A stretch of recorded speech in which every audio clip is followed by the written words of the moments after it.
আসসালামু আলাইকুম রহমতুল্লাহি বরকাত।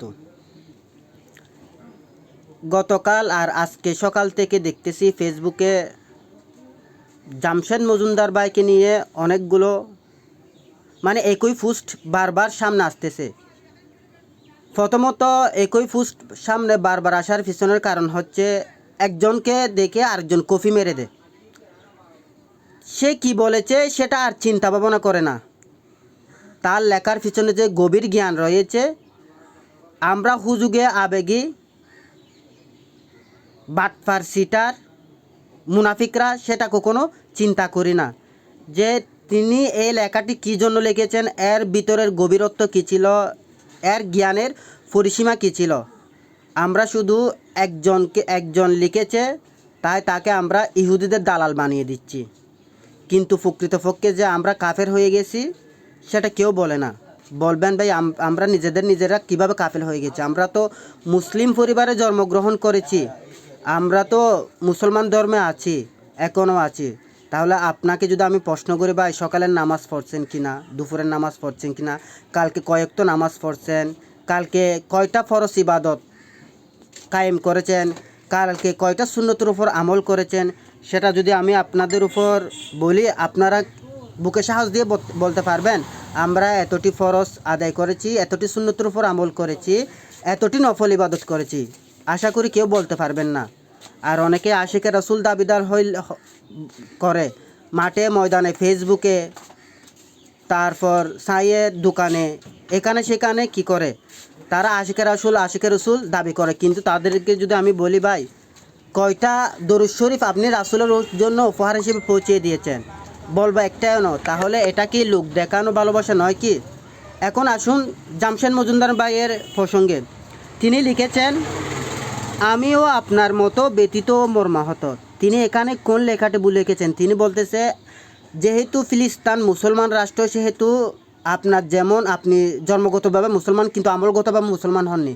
কারণ আমলগতভাবে যদি মুসলমান হতেন তাহলে আপনার থেকে রাসূলের সুন্নতি লেবাস থাকতো, রাসূলের সুন্নতি দাড়ি থাকতো। কিন্তু আপনি দাড়ির উপর দিনকে দিন আপনি কি করতেছেন, শেভ করতেছেন, রাসূলকে কষ্ট দিতেছেন। কারণ একটি আয়াতে রয়েছে আল্লাহ তাআলা বলেছেন দাড়ি রাখা ওয়াজিব।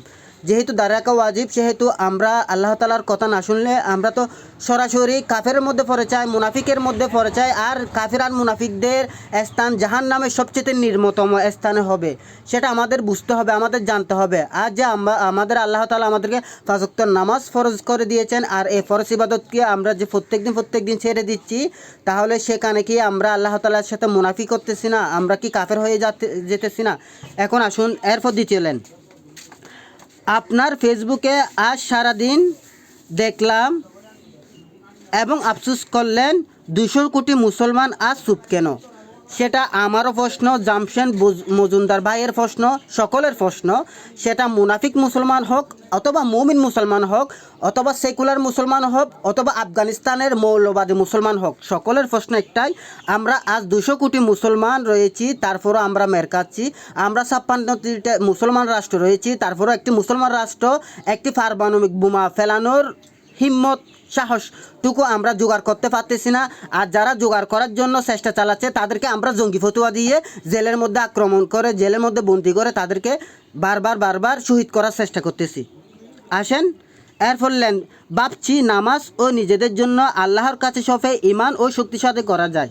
তিনি বলেছেন নামাজ আর আল্লাহর কাছে যত আমি কাছে চলে যাব তত আমি নিজেকে শক্তিশালী করব। এখন যদি কেউ কাফের আমার এক মুসলমান ভাইকে মারে তাহলে আমি সহ্য করতে পারবো না, আমি সাথে সাথে তাকে আক্রমণ করে ফেলবো। কারণ আমি 5 ওয়াক্ত নামাজ পড়ে এতটুকু বুঝতে পেরেছি আমার থেকে শক্তি আছে যে আমার ইসলামী ভাইকে কি অন্য কাফের মুশরিকরা কেন মারবে। এরপর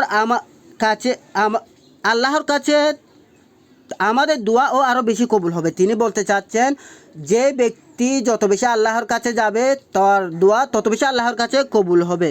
কিন্তু আফসোসের বিষয় এটা যে আমরা মসজিদ আর মাদ্রাসার আশেপাশে নাই, কিন্তু ফেসবুকে আসি, ফেসবুকে অ্যাক্টিভ থাকি, 2-1টা পোস্ট করে দিই এ ভাই কাফের, এ ভাই ইহুদির দালাল হয়ে গেছে। এখন অনেকে আমাকে এবার ইহুদির দালাল বলবে, তাতে আমার কোনো কি নেই, দুঃখ প্রকাশ নেই অথবা কারোর ওপর রাগও থাকবে না। কারণ আল্লাহ তাআলা বলেছেন যে ব্যক্তি সত্যের পক্ষে থাকে তাকে অনেকে পাগল বলে, তাকে অনেকে ইহুদিদের দাজ্জাল বলে, তাকে অনেকে মিথ্যাবাদীও বলে।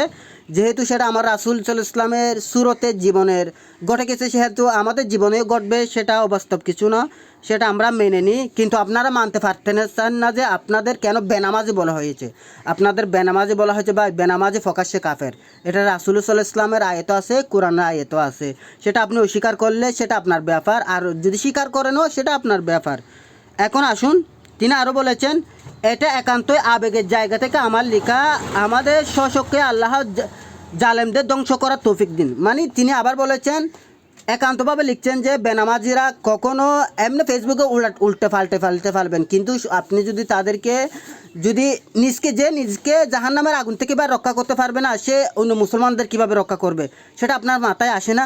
মনে করেন আপনি বেনামাজি হয়ে কবরে গেলেন, তাহলে কবরে কি বেনামাজি কি শাস্তি হবে না? সে তো নিজেকে রক্ষা করে পারতো, সে তো আশেপাশে পরিবারকে রক্ষা করতে পারেনি। সে ওই ফিলিস্তান এতটুকু আমার বাংলাদেশ থেকে অনেকটা দূরে, এতটুকু দূরে কি ফিলিস্তানে মুসলমানদের কীভাবে রক্ষা করবে? সেটা আপনার মাথায় কি গু আছে নাকি? আল্লাহ তাআলা আপনার মাথায় জ্ঞান বুদ্ধি কিছু দেয়নি। এটাই মানে আবেগের জায়গা থেকে ফেসবুকে লিখতেছে, এটা উনি প্রকাশ করে দিছে আর কি। সেটা নিয়ে আপনি ওদেরকে কি ইহুদের দালাল, ইহুদের কাফের হয়ে গেছে, মুশরিক হয়ে গেছে, এগুলো বলতে পারবেন না। এরপর আসুন,